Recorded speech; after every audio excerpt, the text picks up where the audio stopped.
స్తోత్రం. ప్రకటన గ్రంథం 20వ అధ్యాయము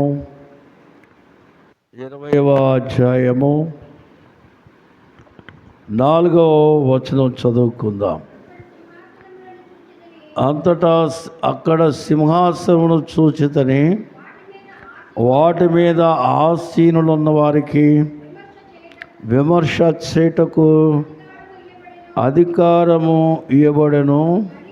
మరియు క్రూర మృగమునకైనను దాని ప్రతిమకైనను నమస్కారము చేయక తమ నొసలందు కానీ చేతులందు కానీ దాని ముద్రలు వేయించు కొనని వారిని యేసు విషయమై తామిచ్చిన సాక్ష్యము నిమిత్తము దేవుని వాక్యము నిమిత్తము శిరచ్ఛేదనము చేయబడిన ఆత్మలను చూచితని వారు బ్రతికిన వారై 1000 సంవత్సరములు క్రీస్తు కూడా రాజ్యము చేసిరి. దేవునికి స్తోత్రం. ఎన్ని సంవత్సరాలు రాజ్యం చేశారు అమ్మా? మీలో ఎంతమందికి క్రీస్తు కూడా నేను రాజ్యం చేయని ఆశ ఉందో చేయొద్దండి. చూసారా, మీకు మీ మీద నమ్మకం సరిపోలేదు. అంటే మీరు ఇక్కడ ఉంటారో తెలియదు. బాబు మైక్ బెక్కుతుంది చూడు. ఇక్కడ ఉంటారో తెలియదు, అక్కడ ఉంటారో తెలియదు, ఎక్కడ ఉంటారో తెలియదు. దేవునికి స్తోత్రం, దేవునికి మహిమ కలుగును గాక. చూడండి, ఈవేళ దేవుని యొక్క సన్నిధిలో గత వారము 7 విషయాలు మీ ముందు పంచుకున్నాం. 7 ఏండ్ల కాలములో ఏ రీతిగా మన పరిస్థితులు ఉంటాయో బహు చక్కగా మనము దేవుని మహింపరచుటకు ధ్యానం చేసుకున్నాం. ఈ రోజున మనం చూసినట్లయితే 7 సంవత్సరాల కాలము దేవుని పిల్లరా, గత వారం కొన్ని విషయాలు మనం జ్ఞాపం చేసుకున్నప్పుడు రకరకాల విషయాలు మనము చూసాం. దేవునికి స్తోత్రం. కాబట్టి దైవ వాక్యమును బట్టి 1000 ఏండ్ల పరిపాలనలో పెండ్లి కుమార్తె భూమి మీద మహిమకరముగా ఉంటుంది. ఎలా ఉంటుంది అంటే మహిమకరముగా ఉంటుంది. పరిశుద్ధ కలుగును గాక. దేవుని స్తోత్రం. ప్రియులరా, 1000 ఏండ్ల పరిపాలనలో ఎలా ఉంటుందో గత వారం మనం కొన్ని మాటలు చెప్పుకుంటూ వాక్యాన్ని బట్టి కూడా మనం అనేకమైన విషయాలు ధ్యానం చేసుకోగలిగాం. భూమి మీద శాపం ఉండదని, స్వస్థత కలుగునని, మరణం ఉండదని, ప్రజలందరూ ఒకే భాష, మనుషులు దీర్ఘాయుష్మంతులుగా, భూమి మీద శాంతి సమాధానం ఉంటుందని బహు చక్కటి విషయాలు మనం ధ్యానం చేసాం. మళ్ళీ ఇదే వచనం మనం ధ్యానం చేస్తున్నాం. సమయం చాలా అధికమైపోతూ ఉంది. కొంచెం చూడండి, ఈ అధ్యాయమును బట్టి మనం చూస్తూ ఉంటే పరిశుద్ధ గ్రంథములో ఓ చక్కటి మాట ఏంటంటే, ఆ కాలము సువార్త విరివిగా ప్రకటించు కాలం. భూమి మీద ఏం ప్రకటించబడుతుంది? ఈవేళ వద్దు వినము అన్నవారు కూడా రేపు వారు బలముగా వారికి సువార్త చెప్పే కాలంగా ఉంటుంది. అందుకనే మత్తయి 24:14 ఏముంది? రాజ్య సువార్త, రాజ్య సువార్త తెంచు బాకో జాయ. అంటే మనం ఎప్పటిదాకా ఉంటాం? భూమి మీద 1000 సంవత్సరాలు యేసు వార్త ప్రకటిస్తాం. రాజ్య కాబట్టి ప్రియులరా, ఏదైనా వనములో ఆదాము ఏ మహిమనైతే పోగొట్టుకున్నాడో, ఆదాము పాపం వల్ల భూమికి ఏ విధమైన శాపం వచ్చిందో, అవన్నీ 1000 సంవత్సరాల కాలములో అవన్నీ కనబడకుండా వృద్ధి కలిగిన భూమిగా గొప్ప ఆశీర్వాదమే కనబడుతుంది. మరి పాలస్తీనా దేశం రెండవదిగా, యేసు ప్రభు రాజకుమారుడు అంటారు. ఎవరు కుమారుడు? రాజా కుమారుడు. ప్రియులరా, రాజకుమారుడుగా ఉంటాడు గనక మన మత్తయి సువార్త 25:14 నుంచి 15 వరకు చూస్తే, ప్రభు ఒకరికి 10 తలంతులు, ఒకరికి 10 పట్టణాలు, ఒకరికి 5, ఒకరికి 1 ఇచ్చినట్లుగా మనం చూస్తూ ఉన్నాం. దేవునికి స్తోత్రం. మత్తయి సువార్తలో ఈ మాటలు మనకి వినిపిస్తూ ఉంటాయి. ఇక మూడోది రక్షితులు. 1 రక్షితులు, 2 పరదేశు వారు, 3 భూమి మీద సాత్వికంగా ఉన్నవారు. దేవునికి స్తోత్రం. 10 ఎక్కువ, 5 ఎక్కువ చెప్పాలా? 10 గొప్పదా, 5 గొప్పదా? ఏది గొప్పది? 10 అంటే సంపూర్ణము. చెప్పండి. 10 అంటే సంపూర్ణము. కాబట్టి 5 అంటే అసంపూర్ణము. 5 అంటే అసంపూర్ణము. ప్రభు మరి మనం చూసినట్లయితే దేశమంతటా మనం చూస్తాం. ఎవరిని? ప్రభు కార్యాలను, ప్రభు పనులను, ప్రభు ఏర్పాట్లను మనం చూస్తాం. లోకములో మనము అనేకమైన సంగతులు గ్రహించినప్పుడు దేవుడు మనకిచ్చినటువంటి గొప్ప కార్యాలు మనం చూస్తాం. దేవుని స్తోత్రం. అయితే 1000 ఏండ్ల పరిపాలనలో నేను ఉండాలని, ఆ పరిపాలన నేను చూసి ఆనందించాలని అని చెప్పే ప్రతి ఒక్కరు కూడా, ప్రభువా ఆ కాలమునకు నన్ను ఉంచుము అని ప్రార్థించాలా. ఏం చేయాలా? ప్రార్థన. అప్పుడు వారు ధన్యులుగా మారిపోతారు. ఆ ప్రార్థన చేసేవాళ్ళు, నేను 1000 ఏండ్ల పరిపాలనలోకి వెళ్ళాలనుకున్నవారు. ఇక 1000 ఏండ్ల పరిపాలన మనం చూసినట్లయితే, అప్పుడు దేవుడు యెహోషువ కాలములో 12 గోత్రాలకు భూమిని పంచాడు. 1000 ఏండ్ల పరిపాలన కాలములో 7 సంఘముల యొక్క స్థితి కనబడుతుంది. 7 సంఘముల స్థితి, 12 గోత్రములు, 12 మంది అపోస్తలులు కనబడతారు. 7 సంఘముల స్థితి యొక్క మహిమ మనం చూస్తున్నప్పుడు 12 గోత్రముల వారికి ఆ 7 సంఘముల మహిమ గల స్థితిలో వారు కనబడతారు. దేవుని స్తోత్రం. అంటే ప్రతిదీ కూడా చూడగలిగిన గొప్ప కార్యమని మీకు తెలియజేస్తూ ఉన్నాను. కాబట్టి కొందరికి ఇంగ్లాండ్ ఇస్తాడు, కొందరికి ఏమో టిబెట్ ఇస్తాడు, కొందరికి అవి పొందాలి అంటే ఇప్పటి నుంచి మనం ఏం కావాలి? ఆ రాజ్య పాలనలోనికి మనం సిద్ధం కావాలి. అక్కడ భాష భేదం ఉండదు. ఏముండదండి? భాష భేదము అక్కడికి ఉన్నప్పుడు నీకు ఏ భాష అయితే ఆ భాషలోనే అవతల వారు మీకు జవాబిస్తారు. వారిది ఏ భాష అయితే ఆ భాషలో నువ్వు వారికి జవాబిస్తావు. అంటే ఒకరి మనసు ఒకరికి, ఒకరిలో నుంచి ఒకరికి అంతా చక్కగా తేట తెల్లమైపోయే స్థితి. దేవుని స్తోత్రం. హల్లెలూయా. మనం వారి వలె చూడండి, మనం బయటికి వెళతాం.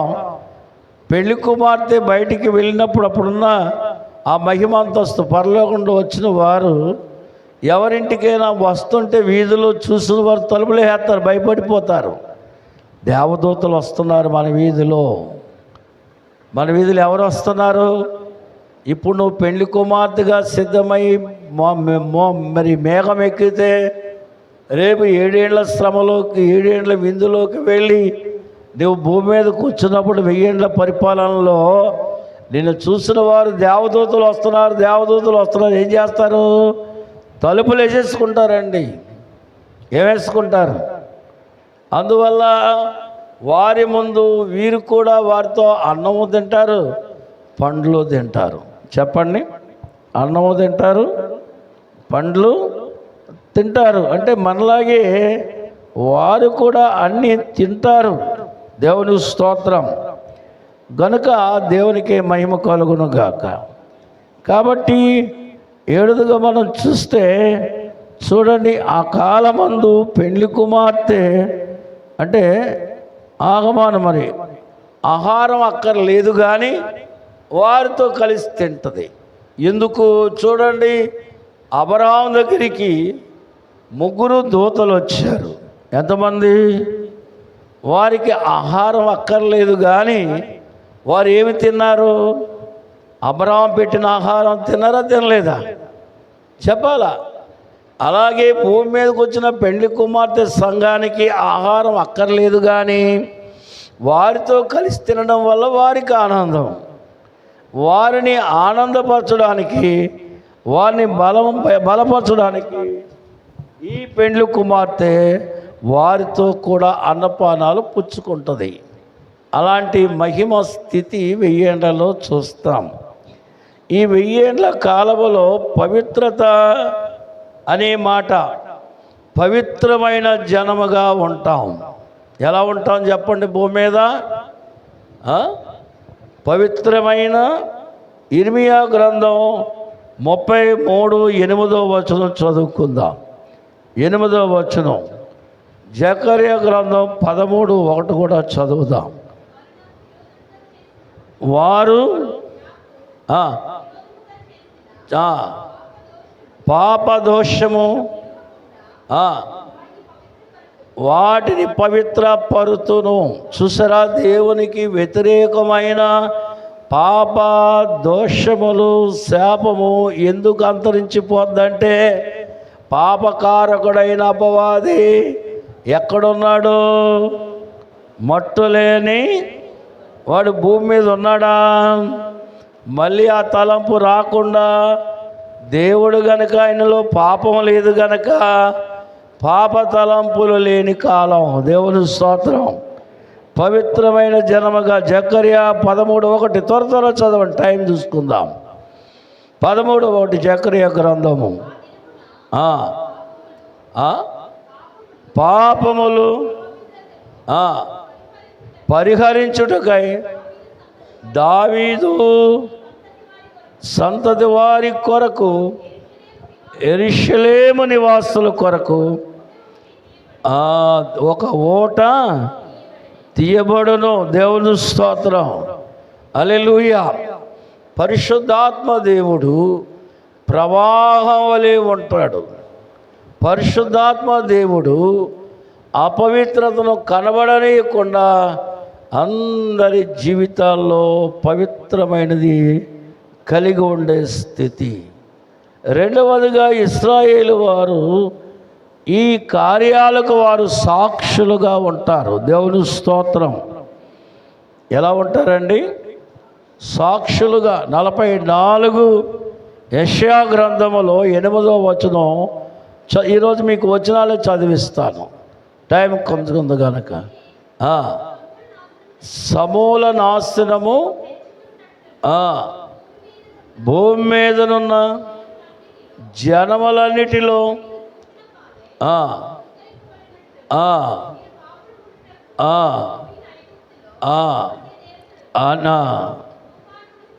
చేయుదురా.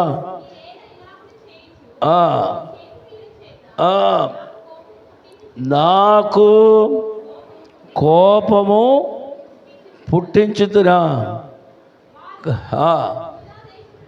యూదా దేశములో వీధులలో క్రియలు అనగా చెప్పండి, ఎవరు సాక్ష్యం ఇది? మేము అపవిత్రులమైనప్పటికీ మా సాక్ష్యం ఏంటి? మేము కానీ మా పితరులు కానీ పరిశుద్ధులము అయి మాత్రం లేవనే సాక్ష్యం ఎవరు చెప్పక్కర్ల వారు చెప్తారు. మేము మంచివాళ్ళమో చెడ్డవాళ్ళమో అనే సంగతి ఎవరు చెప్పాలా? చేసినోడే చెప్పాలా. దేవుని స్తోత్రం. 66:20 చదువుదాం. 66:20 వచనం ఒకసారి. రక్షకానా అలో శ్రీ రక్ష. త్వరగా చదవాలి, టైం అవుతుందమ్మా.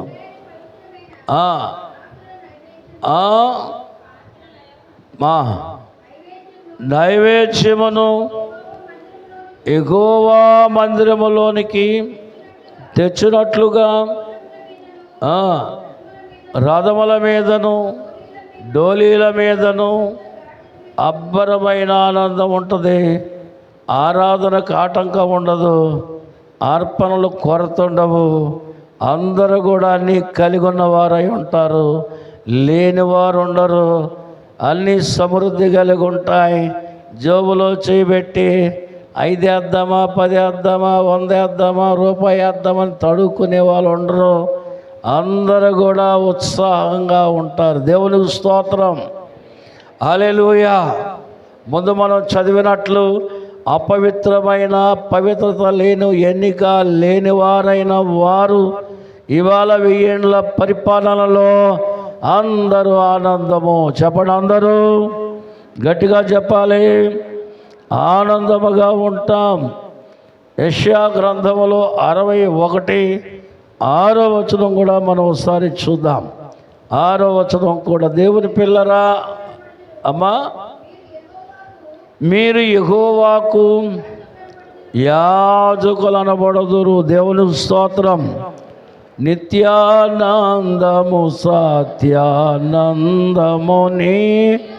నేనే అమర్చితి, అత్యానందము అగపడుచుండును. మీ మతి మండ. ఇప్పుడున్న ఆనందం కాదు, ఆలోచించే కొలది. యెరూషలేములో అలాగే మరి 1000 ఏండ్లలో యెరూషలేము, ఆ తర్వాత నూతన యెరూషలేము. అంటే మనం ఆలోచించే కొలది ఒక పట్టణం తర్వాత ఒక పట్టణం, ఒక ప్రాంతం ఒక ప్రాంతం ఎలా పెరిగిపోద్దో, ఎలా దీవించబడతామో ఆలోచించే కొలదని ప్రభువు చెప్పారు దేవదాసయ్య గారికి. ఆలోచించే కొలదాకా పడుతుంది. అంటే మనం దేవుని వాక్యాన్ని బాగా ఆలోచించాలా, ధ్యానించాలా. అందుకే అపోస్తలుడైన పౌలు 15 రోమాపత్రికలో 4 వచనంలో కింద కొంచెం 2 భాగాలు కిందకు వస్తే, మీకు బోధపడడానికి ఇవన్నీ రాయబడినవి అని రాయి ఉంది. మీకేం కావాలా అమ్మా? మన శ్రీకాకుళంలో ఏమంటారండి, నీకు బోధపడిందా నా మాట అంటే అర్థమయ్యిందా, ఆలోచనకు వచ్చేవా నీకు అని అన్ని మాటలు నీకు అర్థం అవ్వాలి. బోధపడిందా అంటే 66 పుస్తకాల్లో ఉన్న ప్రతి మాట యేసు నామములో నెరవేర్చాల. అందువల్ల ఇక్కడ ఏం కనిపిస్తుంది అని మనం చూస్తే చెప్పండి, యాజకత్వము. దేవుని స్తోత్రం. హల్లెలూయా. చదవండి ఆ మాట దైవవాక్యంలో చూద్దాం. సరే, యెహెజ్కేలు గ్రంథం 3:17 కూడా జ్ఞాపం చేసుకుందాం. వేళ పరిపాలన కాలము ఇశ్రాయేలు వారు సాక్ష్యముగా అంటే ఇలాగున్నవాళ్ళు, ఇంత భ్రష్టత్వం అనేది వారిని వెంబడించినటువంటి వీరి వేళ దివ్యమైన స్థితిలో మారిపోయినట్లు మనం ఇక్కడ చూస్తూ ఉన్నాం. చదవండి ఎవరైనా. పోయి వినకపోయినను ప్రభు అయిన యెహోవా ఇలాగూ సెలవిస్తున్నాడు, ఆయన నాతో చెప్పుచున్నా. చెప్పండి. దేవుని పిల్లరా, ఈ రీతిగా కార్యములు ఆయన సంసిద్ధపరచువాడని ఆయన నాతో చెప్పించుచున్నాడు. దేవునికి స్తోత్రం. హల్లెలూయా. గట్టిగా చెప్పండి. మీకా గ్రంథము 5:7 చదువుదాం. మీకా గ్రంథము 5వ అధ్యాయము 7వ వచనం కూడా చూద్దాం. ఇవాళ యాకోబు సంతతి శేషించిన వారు యెహోవా కురిపించు మంచు వలె. దేవునికి స్తోత్రం. యెహోవా కురిపించు మంచు ఎంత చల్లగా, ఎంత అలాగా ఈ గాబరా గలిబిలి గందరగోళం లేనివారై శాంతియుతమైన మనసుతో కనబడతారు. ఆశ్చర్యపరుస్తారు ఈ భూమి మీద వారు. దేవుని స్తోత్రం. మనం కూడా, నేను కూడా అనండి ఒకసారి, 1000 ఏండ్ల పరిపాలన నేను కూడా ఎలా ఉంటాను? నెమ్మదిగా ఉంటాను. శేషం అనే మాటకి 10 ఉందనుకోండి, 0 తీస్తే ఎంత అంటారు? 10 పక్కన 0 తీస్తే 1, 0 వేస్తే 10. అంటే అర్థం ఏంటి? అన్ని రకాలుగా వినవారు అన్నీ పోగా మిగిలిన వారు మాత్రం అంటే దేవుని కొరకు మిగిలే ఉంటారు. దేవుని స్తోత్రం. కాబట్టి దేవుని పేరు గమనించండి. జెఫన్యా గ్రంథములో 3వ అధ్యాయము శేషం అనేది 20వ వచనం చదువుదాం. ఆ కాలమున మీరు చూచుచుండగా నేను మిమ్మల్ని చెరలో నుండి రప్పించి మిమ్మల్ని సమకూర్చిన తరువాత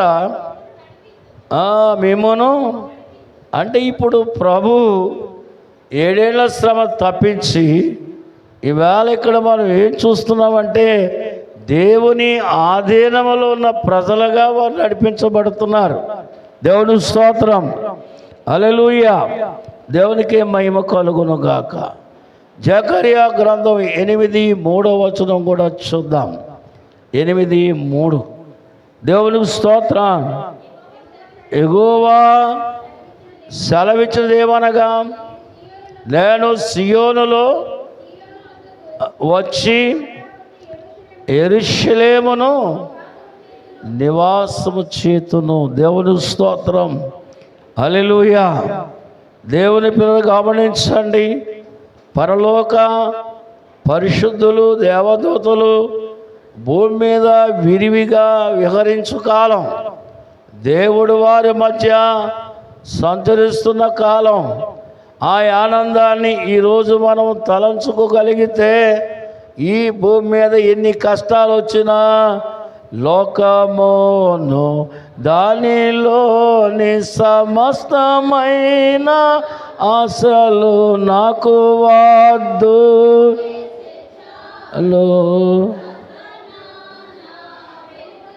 అలాగే మరొక మాట 3వదిగా, లోకం మీద జయము. దేని మీద? లోకము మనకి చెప్పండి, లోకానికి మన మీద ఏమి లేదు, జయము లేదు.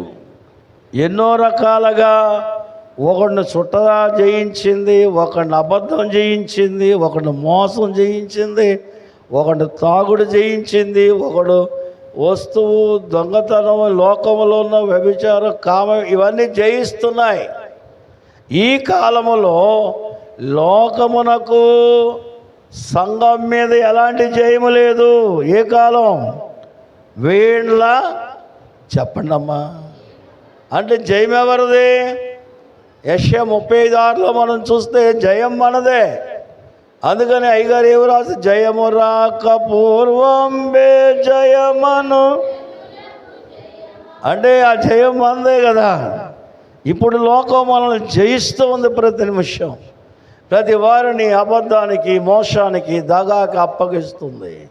కానీ మోసము, దగ, అపజయము, అన్యాయము, చెడు కోరిక రాని ఆ గొప్ప కాలము 1000 సంవత్సరాలు.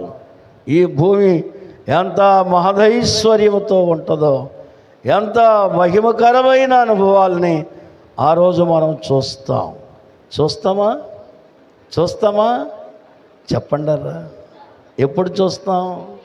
ఇక్కడ ఏమైతే ఎలాగైతే ఇక్కడ నువ్వు పెళ్లి కుమార్తె అంతస్తులో సిద్ధపడితే చూస్తావు, లేదా చూస్తావా? చెప్పాలా? నువ్వు సిద్ధపడలేదనుకో, పక్కనే ఉన్నాడు పగవాడు నీ చూడమ్మా, నీ పక్కన ఉన్నాడేమో ఎవడు? సైతాను కూడా రెడీగా ఉన్నాడు కదా, వాడు చూస్తాడు నీ సంగతి. అప్పుడు కాడికి లేదులేండి, ఆడికి ఆ ఛాన్స్ లేదు. ఎక్కడ పడిపోయాడు? గోతులోకి పోయాడు కదా. పోయిన వాని గురించి మనందుకు 35:6 చదువుతారు, త్వరగా చదవండి. యెషయా గ్రంథము 35:6, 52:9 కూడా. కుంటివారు దుప్పువలే గంతులు వేయును, మోగవారి నాలుక ఆడును, అరణ్యములో నీళ్ళు ఉబుకును, అడవిలో కాలువలు పారును. దేవుని స్తోత్రం. ప్రభునందు ప్రియులరా, ఏ ఒక్కరికి ఫలానా అవసరము, ఫలానాది ఎలా తీరుతుందనే ఆలోచన రాని కాలం. అన్నీ నీ కళ్ళు తెరిస్తే నీ కంటి మీదకు కనబడే కాలం. దేవునికి స్తోత్రం. నాకు నీళ్ళు కావాలని సంసోను భూమిని చీలిస్తే ఏమొచ్చినాయి? నీళ్ళు. కానీ నీకు నీళ్ళు కావాలని కన్ను పెడితే భూమిలో నుంచి ఏమొస్తాయి? నీళ్ళు వస్తాయి. అన్నీ సమకూడుకునే కాలం. దేవుని స్తోత్రం. ఎందుకో తెలుసా? ఆ కాలాన్ని చూడడానికి క్రీస్తు కొరకు ఈ కాలములో ఎవరా శ్రమలు, కష్టములు, బాధలు, వ్యాధులు, లేమి, దారిద్ర్యం, పేదరికం, అన్నిటి అనుభవించి ఐశ్వర్యానికి అన్నిటి శ్రమల్లో ఉండి ఒకవేళ ఐశ్వర్యవంతులైన వాటి వైపు చూడకుండా ఉంటారో వారికి ఈ ఆనందం కనబడుతుంది. ఈ ఆనందము 52:9 చదువుదాం. యెరూషలేమునందు అమ్మా పాడైన ఉత్సహించి అంటే అర్థం ఏంటమ్మా? యెరూషలేము అంటే ఒక సంఘం అనుకుందాం. సంఘంలో ఆరాధనకు వచ్చి బాగుపడిన వాళ్ళు ఉన్నారు, ఆరాధనకు వచ్చి మేలు లేని వాళ్ళు ఉన్నారు, కష్టాలు తీరిన వారు ఉన్నారు, బాధలతో నుండిపోయిన వారు ఉన్నారు, భయంకరమైన శోధనకు గురైన వాళ్ళు ఉన్నారు. అంటే అందుకని ఆ కాలం ఏం చెబుతుంది చెప్పండి? పాడైపోయిన వారులారా ఉత్సహించి సంగీత గానము చేయుడి. దేవుని స్తోత్రం. హల్లెలూయా. గట్టిగా చెప్పాలా మీరు అందరూ? ఇప్పుడు చెప్తే అప్పుడు గట్టిగా ఉంటుంది. దేవుని స్తోత్రం. హల్లెలూయా. దేవునికే మహిమ కలుగును గాక. ఆమేన్. కనుక ప్రభునందు 4:1 జయ కీర్తన ఎత్తుము. ఏం పెట్టాలా? ఎవరి నోట చూసిన స్తుతి ఉంటుంది, జయం ఉంటుంది. ఇది రేపు జరుగుద్ది. రోగి అయితే స్వస్థత రేపు అని లేదు. కోరుకున్నప్పుడే స్వస్థత, కోరుకున్నప్పుడే అక్కర తీరిపోయే కాలం అది. దేవుని స్తోత్రం. అందుకని అందరూ జయమా? కొందరక అందరూ జయశీలులు కావాలి. ఆ జయశీలులని ఇప్పుడు కోరుకున్న ఈ జయం వేరు. శిలువ రక్తములో ఆయన మన కడిగి పాప మీద జయింపజేసిన దేవుడు రేపు పాపఫలితాలన్నీ ఓటము చెంది మన కళ్ళ ముందే సర్వనాశనమై మనం జయకీర్తన ఎత్తి ఉత్సహించేటువంటిది ఆ కాలాన్ని మీకు తెలియజేస్తూ ఉన్నాను. దేవుని స్తోత్రం. హల్లెలూయా.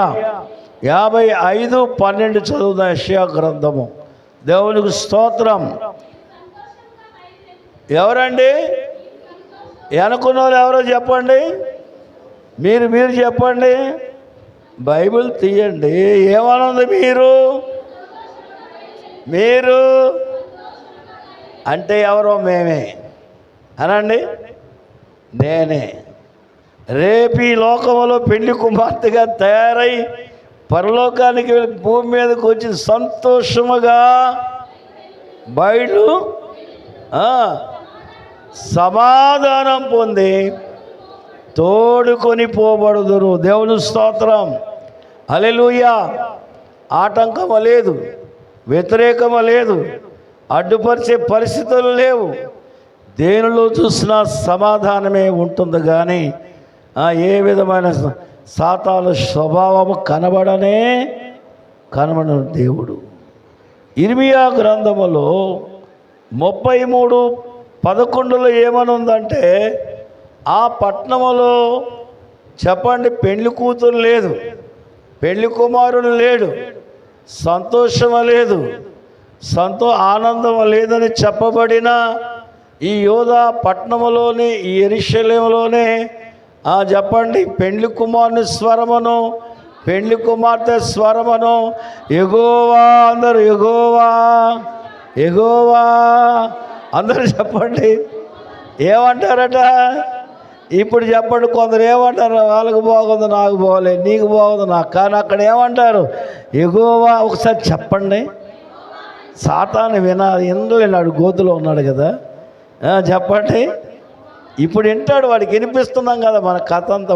ఒరే నిన్ను గోతులో పెట్టి మేము ఇలా ఉంటాం అని చెప్పడానికి ఇప్పుడు ఈ కథ అంతా చెప్పడం, 1000 ఏళ్ల పరిపాలన వాడికి వినిపిస్తున్నాం. రేపు మా స్థితి ఇది.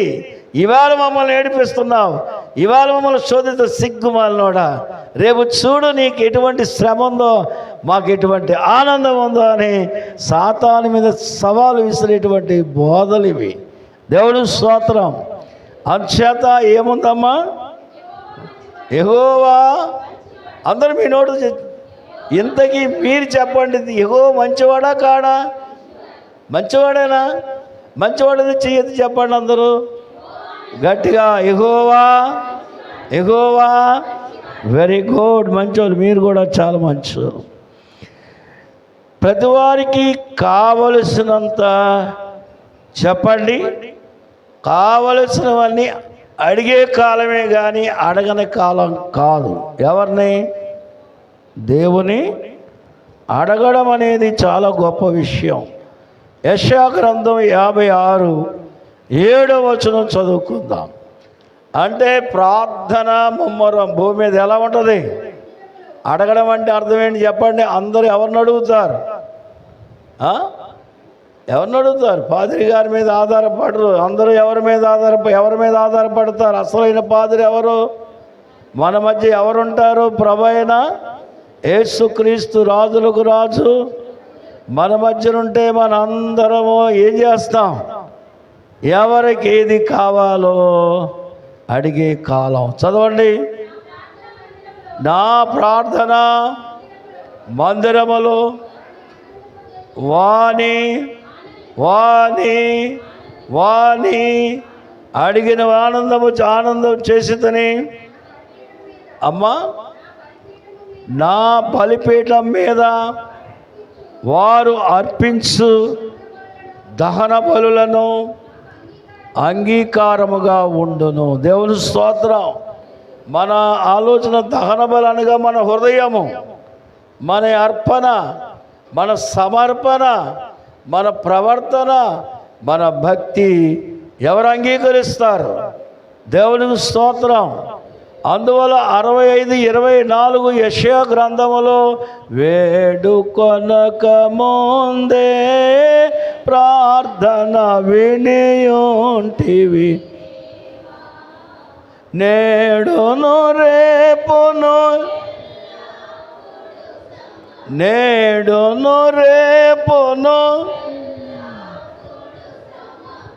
ఓడును. ప్రియులరా, నాకు మైసూర్ పాక్ అంటే చాలా ఇష్టం మా చిన్నప్పటి నుండి. అది నేతితో చేసిన మైసూర్ పాక్ అంటే చాలా ఇష్టపడి అది తినేసి ఒకరు తెచ్చుకున్నాను. నేను ఎక్కువ తినేవాడిని. ఒకవేళ ఆ కాలంలో నాకు మైసూర్ పాక్ కావాలి అని మనసులోకి వచ్చిందనుకోండి, నేను అడగక్కర్లేదు, నా ముందు కనబడుతుంది. నేను తీసుకొని తినేది అంటే చెప్తున్నా. ఆ రోజున నీ కోరికలోకి ఫలానది అనేటప్పటికి అది నీ ముందుకు వచ్చేది. నీ పెదవి నుంచి మాట రాకముందే నీకు కావలసిన మనసులోకి అన్నీ నీ ముందుకే వస్తాయి. ఇప్పుడులాగా అప్పుడు ఎంపర్లు పెట్టి ప్రార్థన చేసి గందరగోళం అయిపోం. అలాంటి నెమ్మది కలిగించి కాలము. దేవుని స్తోత్రం. జకర్యా గ్రంథం 8:23 మరొక మా టైం అయింది, చూసుకోలేదు నేను. త్వరగా చదవాలి, త్వరగా. జకర్యా గ్రంథము చదువుతారు ఎవరైనా?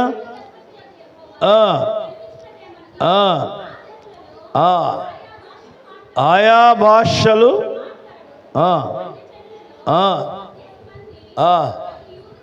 ఒక యూదుని ఎవరన్నా తోడుగా ఎవరు తోడుకున్నారట? ఉన్నారని మాకు వినబడినది కనుక మేము మీతో కూడా వాళ్ళ దగ్గరికి వెళ్ళి గుడికి రండిరా అంటే మీ మతం వేరు మా మతం వేరు రమ్మంటారేనంట. రేపు అంటారంట ఎవరిని చెప్పండి అమ్మా. ఈ అమ్మాయి పేరు ఏంటి?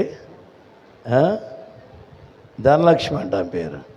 నీ పేరు కూడా వాళ్ళ పేరులాగే ఉంది. చాలామందికి అలా పెట్టుకొని ఉండిపోతారు, ఆ పేర్లే మార్చుకోరు. దేవుని స్తోత్రం. పోనీ తీసేద్దాం, ఈ చివరి మాట తీసేసి మధ్య మాట ఖాయం చేద్దాం. ఏ మాట? ధనా యేసు ప్రభువు నమ్ముకున్నాం అన్నమాట. మాకు తెలిసింది నీ చెంగు పట్టుకొని మేమందరం వచ్చేస్తామంటారంట. ఏం చేస్తారు అప్పుడు? ముమ్మరమైన సువార్త భూమి మీద జరగడమే కాక క్రీస్తుని కలిగి ఉండడం వల్ల కలిగిన విలువ ఎంత గొప్పది. ఇప్పుడు ఎందుకు తిట్టారండి, కొట్టారండి, అన్నారండి అని ఏడుతున్నావో విశ్వాసి, రేపు నీ ఫలితాలన్నీ ఆశ్చర్యంగా ఉండిపోతాయి. దేవుని స్తోత్రం. గట్టిగా చెబుదాం హల్లెలూయా. దేవునికి మహిమ కలుగును గాక. మిగతా వచ్చే వారం చూద్దాం. నేను మీకు 1000 ఏళ్ల పరిపాలన గత వారం సుసైగానే చెప్పాను. ఈ వారం కూడా నిన్న ఎక్కువగా మరి తైలాభిషేక పండుగలో ఉండి అనుకున్నంత న్యాయం చేయాలన్న టైం సరిపోవట్లేదు. రేపు వారము రేపు వారము మీలో చాలామందికి ఈ భూమి ఏంటి అని ఈ డౌట్స్ అన్నీ రేపు వారం మీకు సంపూర్ణంగా తీరుస్తారని మీకు తెలియజేస్తున్నా. దేవుడు మిమ్మల్ని దీవించును గాక. అమ్మ, మా రాజ్యం క్రీస్తు రాజ్యం. ఏ రాజ్యం? ఎంతమందికి కావాలో చేయొద్దండి. మా రాజ్యంలో అప్పులు ఉండవు, వ్యాధులు ఉండవు, కష్టాలు ఉండవు, శ్రమలు ఉండవు, దొంగలు ఉండరు, దోచుకునే వాళ్ళు ఉండరు, మోసగాళ్ళు ఉండరు, ఓటు అడిగిన వాళ్ళు ఉండరు, డబ్బులు ఇచ్చేవాళ్ళు ఉండరు, బాధ పెట్టేవారు ఉండరు. ఇప్పుడు డబ్బులు లేకపోతే ఏది అక్కర్లేదు. అన్నీ సమృద్ధిగా మా క్రీస్తు ప్రభువే నీ పెదవి తెరిస్తే అన్నీ నీ ముందు పెట్టేస్తాడు ఆయన. అందువల్ల ఇప్పుడైనా ఏ పథకాలైనా ఇవి కొన్ని పనిచేస్తాయి, పనిచేయవు. సంపూర్ణమైన పథకాలు ఇచ్చే కాలం ఈ ఏళ్ళ పరిపాలన. అటు రాజ్యంలోకి రావాలని మిమ్మల్ని అందరిని ఆహ్వానిస్తున్నాం. మీరు బోధకులైనా, సేవకులైనా, స్నేహితులైనా, విశ్వాసులైనా, ఎవరైనా చెప్పండి. పాడతారు కానీ నమ్మవద్దు ఈ మాయలోకం అని చచ్చిపోయినప్పుడు పాడతారు. కానీ మనం ఏం చెప్పాలా? ఇది నమ్మే లోకం కాదు, నమ్మవలసిన ఒక గొప్ప పాలన భూమి మీదకి వస్తుంది. అది వచ్చి తీరుతుంది. ఈరోజే ప్రభు వస్తే 7 సంవత్సరాల్లో మళ్ళీ భూమి మీదకి పెళ్లి కుమార్తెగా నువ్వు వస్తావు. 1000 ఏళ్ల పరిపాలన ప్రారంభం అవుద్ది. ఎప్పుడో అవుతుంది అనుకోకుండా ఆలోచించుకోండి. ఇప్పుడే ఆలోచించి ప్రార్థన చేద్దాం. దయగల తండ్రి, ఈ మాటలు బిడ్డలను దీవించమని యేసు నామమున అడుగుచున్నాము తండ్రి. ఆమేన్, ఆమేన్. ఆశించి దీవించమని మహిమా ఘనత పది కోరిక సిద్ధి ఆలోచన యావత్తు సఫలపరచు సెలవిచ్చినట్లుగా ఇహ సంబంధమైన సమస్తమును తెలిసి పర సంబంధాల విలువలతో సాగు శక్తిని మాని యేసు నామమున అడుగుచున్నాం పరమ తండ్రి.